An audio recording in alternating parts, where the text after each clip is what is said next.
દેશની સીમાઓ માતાના વસ્ત્ર સમાન છે. તેનું રક્ષણ કરવું દરેક ભારતીયની ફરજ છે. ભીષ્મ પિતામહ. નમસ્કાર દર્શક મિત્રો, સરહદ ન્યૂઝ ચેનલમાં આપનું સ્વાગત છે.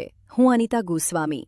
હવે જોઈએ સમાચાર વિસ્તારથી. બનાસકાંઠા અને થરાદ જિલ્લાના બે મિત્રો નદીમાં નાહવા પડતા ડૂબી જવાથી મોત નીપજ્યું. બનાસકાંઠા જિલ્લાના સમગ્ર માળી સમાજમાં અને થરાદ જિલ્લાના ચૌધરી સમાજમાં શોકનો માહોલ છવાયો. આણંદ જિલ્લાના ખેરડામાં નદીમાં નાહવા પડેલા બે વિદ્યાર્થીઓ ડૂબ્યા. આણંદ તાલુકાના ખેરડા ગામ પાસેથી પ્રસાર થતી મહીસાગર નદીમાં રવિવારે બપોરે એક મોટી દુર્ઘટના સર્જાઈ છે. આણંદ વેટરનરી કોલેજમાં અભ્યાસ કરતા અને હોસ્ટેલમાં રહેતા 4 વિદ્યાર્થીઓએ ખેરડા મહાનદીમાં સ્નાન કરવા પડ્યા હતા. ત્યારે 4 વિદ્યાર્થીઓ ઊંડા પાણીના ખાડામાં ફસાઈ ગયા હતા.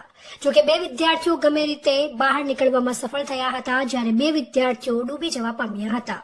જેમાંથી મોડી સાંજે એકનો મૃતદેહ મળ્યો હતો, જ્યારે એકની તપાસ ચાલુ હતી. તેનો મૃતદેહ સવારે મળ્યો હતો. સૂત્રો પાસેથી મળતી માહિતી મુજબ આણંદ વેટરનરી કોલેજમાં અભ્યાસ કરતા અને હોસ્ટેલમાં રહેતા 4 મિત્રો રવિવારે રજા હોવાથી બપોરે આણંદ બસ સ્ટેશનથી એસટી બસમાં બેસીને ખેરડા ફરવા ગયા હતા.